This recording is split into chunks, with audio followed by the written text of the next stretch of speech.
Hi friends, ನಮಸ್ತೆ. ನಾನಿವತ್ತು ತುಂಬ ಆರೋಗ್ಯಕರವಾದ ಒಂದು ಬ್ರೇಕ್ಫಾಸ್ಟ್ ರೆಸಿಪಿನ ಮಾಡಿ ತೋರಿಸ್ತಾ ಇದ್ದೀನಿ. ಅದು ವೆಜಿಟೇಬಲ್ ಪಲಾವ್. ಅದು ತುಂಬ ರುಚಿಯಾಗಿರುತ್ತೆ. ಬನ್ನಿ ಹಾಗಾದರೆ ಮಾಡಿ ನೋಡೋಣ. ನಾನು ಇದನ್ನು ಕುಕ್ಕರಲ್ಲಿ ಮಾಡ್ತಾ ಇದ್ದೀನಿ. ಗ್ಯಾಸ್ ಮೇಲೆ ಒಂದು ಕುಕ್ಕರ್ ಇಟ್ಕೊಂಡು ಅದಕ್ಕೆ ಒಂದು 2 ಟೇಬಲ್ ಸ್ಪೂನ್ ಆಗೋಷ್ಟು ನಾವು ಮೊದಲಿಗೆ ಎಣ್ಣೆನ ಹಾಕ್ಕೋಬೇಕು.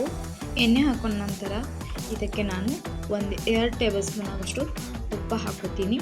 ತುಪ್ಪ ಯಾಕೆ ಹಾಕೊಳ್ಳೋದಂದರೆ ಫ್ಲೇಮ್ ತುಂಬ ಚೆನ್ನಾಗಿ ಬರುತ್ತೆ ಪಲಾವ್ದು, ಅದಕ್ಕೆ ತುಪ್ಪನ ಹಾಕ್ತಾಯಿದ್ದೀನಿ. ಇದನ್ನು ಸ್ವಲ್ಪ ಹೊತ್ತು ನಾವು ಬಿಸಿ ಆಗೋದಕ್ಕೆ ಬಿಡಬೇಕು. ಇದು ಬಿಸಿ ಆದಮೇಲೆ ನಾನು 1-2 ಪಲಾವ್ ಎಲೆನ ಹಾಕ್ತಾಯಿದ್ದೀನಿ.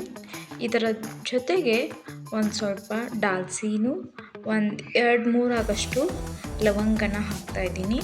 ಲವಂಗ ಹಾಕಿದ ಮೇಲೆ 1 ಟೇಬಲ್ ಸ್ಪೂನ್ ಆಗೋಷ್ಟು ಜೀರಿಗೆನ ಹಾಕಿ ಸ್ವಲ್ಪ 5-6 ಎಸಳು ಕರಿಬೇವು, ಒಂದು ಕಟ್ ಮಾಡಿರುವಂತಹ ಈರುಳ್ಳಿ ಮತ್ತು ಕ್ಯಾರೆಟ್, ಒಂದು ಮೊದಲೇ ಕಟ್ ಮಾಡಿ ಇಟ್ಕೊಂಡಿರುವಂತಹ ಆಲೂಗಡ್ಡೆ, ಇದನ್ನೆಲ್ಲದನ್ನು ನಾವು ಕಟ್ ಮಾಡಿಕೊಂಡು ಸ್ವಲ್ಪ ಕ್ಲೀನಾಗಿ ತೊಳೆದ್ಬಿಟ್ಟು ನಾವು ಈ ಪಲಾವ್ಗೆ ಹಾಕಬೇಕು.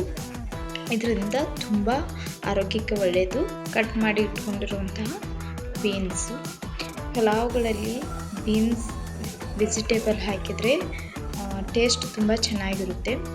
ಇವಾಗ ಬಟಾಣಿ ಕಾಳು, ಒಂದು ಕಟ್ ಮಾಡಿ ಇಟ್ಕೊಂಡಿರುವಂಥ ಟೊಮೆಟೊ, ಇದೆಲ್ಲದನ್ನು ಹಾಕ್ಕೊಂಡು ನಾವು ಚೆನ್ನಾಗಿ ಈಗ ಫ್ರೈ ಮಾಡ್ಕೋಬೇಕು. ಇದನ್ನು ನಾವು ಎಷ್ಟು ಚೆನ್ನಾಗಿ ಕಲರ್ ಚೇಂಜ್ ಆಗೋವರೆಗೂ ಫ್ರೈ ಮಾಡ್ಕೋತೀವೋ ಅಷ್ಟು ಚೆನ್ನಾಗಿ ಪಲಾವ್ ಟೇಸ್ಟ್ ಆಗುತ್ತೆ. ಹೀಗೆ ವೆಜಿಟೇಬಲ್ ಎಲ್ಲವನ್ನು ಹಾಕ್ಕೊಂಡು ನಾವು ಪಲಾವ್ ಮಾಡೋದರಿಂದ ಇದು ಆರೋಗ್ಯಕ್ಕೆ ತುಂಬ ಒಳ್ಳೆಯದು. ಈಗ 1 ಟೇಬಲ್ ಸ್ಪೂನ್ ಆಗೋಷ್ಟು ಶುಂಠಿ ಬೆಳ್ಳುಳ್ಳಿ ಪೇಸ್ಟ್ನ ಹಾಕ್ತಾಯಿದ್ದೀನಿ. ಈ ಶುಂಠಿ ಬೆಳ್ಳುಳ್ಳಿ ಪೇಸ್ಟ್ ಮನೆಯಲ್ಲೂ ಮಾಡ್ಕೋಬಹುದು, ಆದರೆ ನಾನು ಅಂತೆಯಿಂದ ಇದ್ದಿದ್ದರಿಂದ ಹಾಕ್ತಾಯಿದ್ದೀನಿ. ಇದನ್ನು ಹಾಕ್ಕೊಂಡು ಸ್ವಲ್ಪ ನಾವು ಎಲ್ಲದಕ್ಕೂ ಮಿಕ್ಸ್ ಕೊಡಬೇಕು. ಇದನ್ನು ಚೆನ್ನಾಗಿ ಫ್ರೈ ಮಾಡ್ಕೊಂಡ್ಮೇಲೆ ನಾವು 1 ಟೇಬಲ್ ಸ್ಪೂನ್ ಆಗೋಷ್ಟು ಗರಂ ಮಸಾಲ, 1 ಟೇಬಲ್ ಸ್ಪೂನ್ ಆಗೋಷ್ಟು ಅರಿಶಿನ ಪುಡಿ, 1 ಟೇಬಲ್ ಪಲಾವ್ ಮಸಾಲ, ಇದಕ್ಕೆ ನಾವು ಸ್ವಲ್ಪ ಇಂಗನ್ನು ಹಾಕಬೇಕು. ಇಂಗು ಹಾಕಿದರೆ ಯಾವುದೇ ಗ್ಯಾಸ್ಟ್ರಿಕ್ ಆಗಿದ್ರೂ ಕಡಿಮೆ ಆಗುತ್ತೆ. ಅದಕ್ಕೆ ನಾನು ಎಲ್ಲ ಅಡುಗೆದ್ರಲ್ಲೂ ಇಂಗನ್ನು ಬಳಸ್ತೀನಿ. ಈಗ ಇದನ್ನೆಲ್ಲದನ್ನು ನಾನು ಮಿಕ್ಸ್ ಮಾಡ್ತಾಯಿದ್ದೀನಿ. ಇದು ಮಸಾಲೆ ಎಲ್ಲದನ್ನು ಆ ವೆಜಿಟೇಬಲ್ಗಳಲ್ಲಿ ಹೀರ್ಕೋಬೇಕು. ಅಲ್ಲಿವರೆಗೂ ನಾವು ಇದನ್ನು ಚೆನ್ನಾಗಿ ಫ್ರೈ ಮಾಡ್ಕೋಬೇಕು. ಇದೆಲ್ಲ ಫ್ರೈ ಆದಮೇಲೆ ನಾನು ಇದಕ್ಕೆ 1 ಕಪ್ ಆಗೋಷ್ಟು ರೈಸ್ನ ಹಾಕ್ತಾಯಿದ್ದೀನಿ. ಈ ರೈಸ್ ಹಾಕಿದ ಮೇಲೆ ನಾವು ಸ್ವಲ್ಪ ಇದನ್ನು ಎಲ್ಲದನ್ನು ಮಿಕ್ಸ್ ಮಾಡ್ಕೋಬೇಕು. ಆ ವೆಜಿಟೇಬಲ್ಗೆ ಹಾಕಿರೋ ಮಸಾಲೆ ವೆಜಿಟೇಬಲ್ ಎಲ್ಲನೂ ನಾವು ಚೆನ್ನಾಗಿ ಮಿಕ್ಸ್ ಕೊಡಬೇಕು. ಅದ್ರ ಜೊತೆಗೆ ಈ ರೈಸ್ ಕೂಡ ಸ್ವಲ್ಪ ಫ್ರೈ ಆಗುತ್ತೆ. ರೈಸ್ನ ನಾವು ಸ್ವಲ್ಪ ಫ್ರೈ ಮಾಡ್ಕೊಳ್ಳೋದ್ರಿಂದ ಉದುರಾಗಿ ಪಲಾವ್ ತುಂಬ ಚೆನ್ನಾಗಿ ತುಂಬ ನೀಟಾಗಿ ಬರುತ್ತೆ. ಅದನ್ನು ನೋಡಿದ ತಕ್ಷಣ ತುಂಬ ಚೆನ್ನಾಗಿ ಕಾಣುತ್ತೆ. ಎಂಥವರು ಸಹ ಇದನ್ನು ತುಂಬ ಇಷ್ಟಪಟ್ಟು ತಿನ್ನುತ್ತಾರೆ. ಈ ಪಲಾವ್ಗಳಲ್ಲಿ ತುಂಬ ವೆರೈಟಿಗಳಿವೆ. ಅವುಗಳನ್ನು ನಾನು ಮುಂದಿನ ವಿಡಿಯೋದಲ್ಲಿ ಸಹ ನಿಮಗೆ ತೋರಿಸ್ಕೊಡ್ತೀನಿ. ಈ ನೀರನ್ನು ನಾವು ಮೆಜರ್ಮೆಂಟ್ ಮಾಡಿ ಹಾಕೊಳ್ಳೋದ್ರಿಂದ ಪಲಾವ್ ಚೆನ್ನಾಗಿ ಬರುತ್ತೆ. ನಾನು ಈ ಕಪ್ನಿಂದ 1 ಕಪ್ ರೈಸ್ ತೊಗೊಂಡಿದ್ದೆ, ಅದಕ್ಕೆ ನಾನು ಈ ಕಪ್ನಿಂದ 2.5 ಕಪ್ ಆಗೋಷ್ಟು ಈ ಪಲಾವ್ಗೆ ನಾನು ನೀರು ಹಾಕ್ತಾಯಿದ್ದೀನಿ. ಈ ನೀರು ಹಾಕಿದ ಮೇಲೆ ನಾವು ಇದನ್ನು ಸ್ವಲ್ಪ ಹೊತ್ತು ಮಿಕ್ಸ್ ಮಾಡಬೇಕು.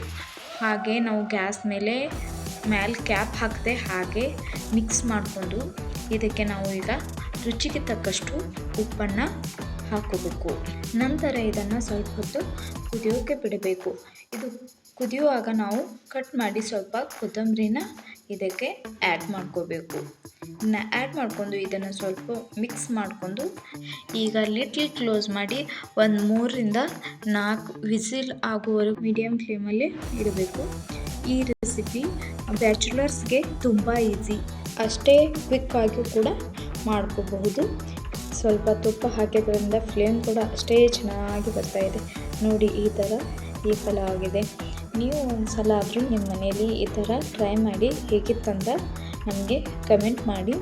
ನಮ್ಮ ಚಾನಲ್ ನಿಮಗೆ ಇಷ್ಟ ಆಗ್ತಿದ್ರೆ, ಈ ನಮ್ಮ ರೆಸಿಪಿ ನಿಮಗೆಲ್ಲ ಇಷ್ಟ ಆಗ್ತಿದ್ರೆ ಪ್ಲೀಸ್ ಕಮೆಂಟ್ ಮಾಡಿ ಹೇಳೋದನ್ನು ಮರಿಬೇಡಿ.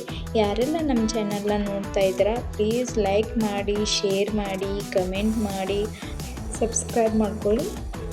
Thank you.